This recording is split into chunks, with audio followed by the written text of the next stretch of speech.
Hi mga kapalangga! I am Jenny, 19 years old from Cebu. Isa ako sa mga subscribers ng Team Rochelle. Please do like and subscribe Kuya Mills Vlogs. Thank you!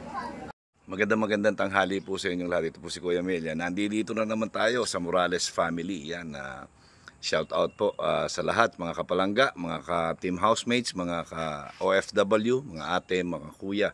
Yan, update po tayo ngayon dito. Yan si Nelson Vlogs. Shout out. Yan, at syempre, nandito rin si Tatay Rizan. Yan, nandito rin po si Tatay Rizan. Ayan, so nandyan po, yan, pagdating ko po, naglalagari sila ng bakal doon at hindi po tayo makagawa pa ngayon dahil hanggang ngayon tinatrangkaso pa po ako. So siguro, pagpabalik ko dito, magdadala ako ng mga gamit para mas madaling gawin. Yung pagputol-putol lang ng bakal, ganyan, meron po tayong grinder dyan. So magagamit po dito para mas madali yung trabaho. Ayan, so ayan po, ito na po yung yan, update. Yan, shout out Tatay Rizan. Dalawang poste na natapos namin. Ayan, ano no? Yan, nagre-reklamo na po si Nelson, nakakadalawa poste na po siya. Sa bakal, nakaputol na sila ng bakal. So ito na po ngayon yung itsura nung ano. Yan, nagiba na po itong dito. Ito na po yung itsura ngayon. So ayan po.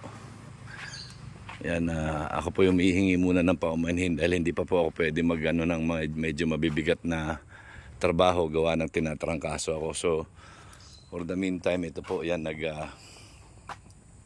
nagpuputol po muna ng kabilya. Ayan. Ayan po. Ayan na po itsura ng bahay ngayon.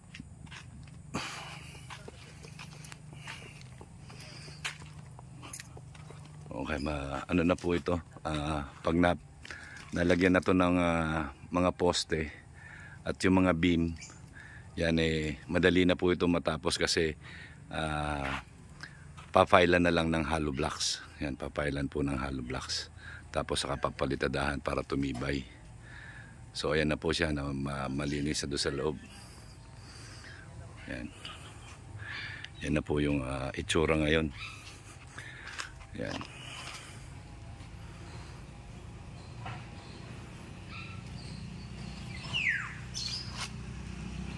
Okay.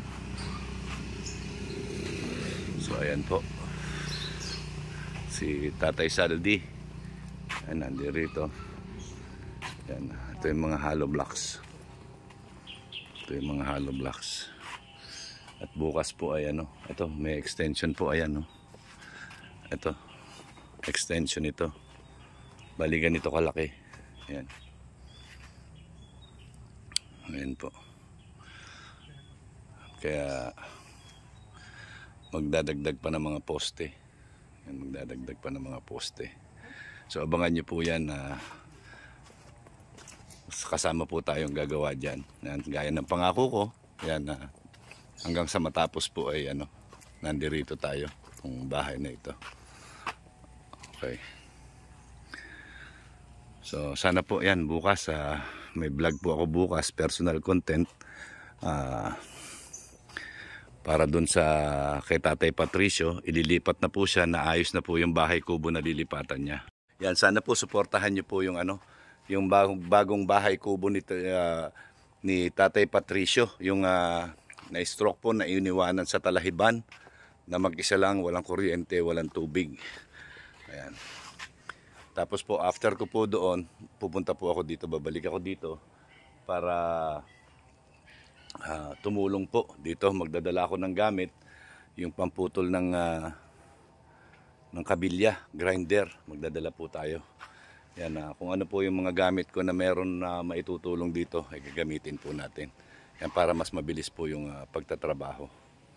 Okay. So ngayon po, lunch time yan, nagpapahinga po muna.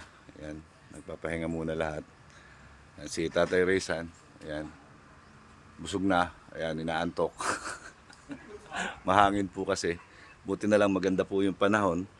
Yan na, sana dire-diretso na itong paggaling ko, wag na ako magkatrangkaso. Yan na, para mas maraming taong gagawa, mas madaling matapos. Yan, at the same time, naghahanap naman tayo ng mga eco-content natin, kagaya yan kay Patricio. Yan na, ililipat na po siya ng kubo. Yan, abangan niyo po, magkakaroon ng ano ng parang transferring ng kubo si Patricio sa paraan na kaya natin. Yan, kahit na small YouTuber lang po tayo, may nagagawa tayong kabutihan yan sa mga kababayan natin na talaga namang naghihirap.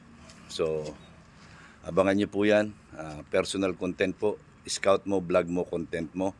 Yan, meron po tayo niyan, hindi po nawawala. At the same time, nandito rin po tayo, tumutulong din tayo dito sa ginagawang lumang bahay nila Tatay Raysan para sa kaila Nanay Maring. Yan, abangan niyo po yan. Yan. At sana suportahan niyo po kami. Yan, suportahan niyo kami. Huwag niyo sana kaming i-bash. Yan, huwag niyo kaming i-bash dahil wala kaming ginagawang masama, kung hindi ang tumulong lang po. Yan, ito na po yung loob na dating masukal. Ngayon po, ayan na, itsura niya. Yan, meron na pong partition. Yan na po. Ito po yung loob. So, lalagyan na lang po yan ng beam. Yan. At may extension po dyan. Ayan. Yan, maraming salamat po kay Ma'am Marie at kay Ma'am, ano nga pangalan ng isa? Auntie Ami. Ma'am Marie at Auntie Ami, maraming salamat po sa inyo dito sa pag-sponsor po nitong pag-restore ng bahay, ng lumang bahay nila Tatay Raysan.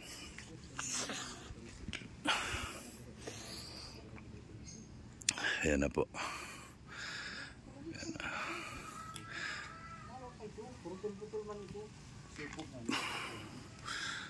Ayan na.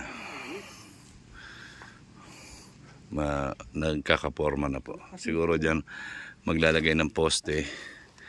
Poste. Poste sa gitna siguro. At saka poste dito siguro, no? 6 pa yan.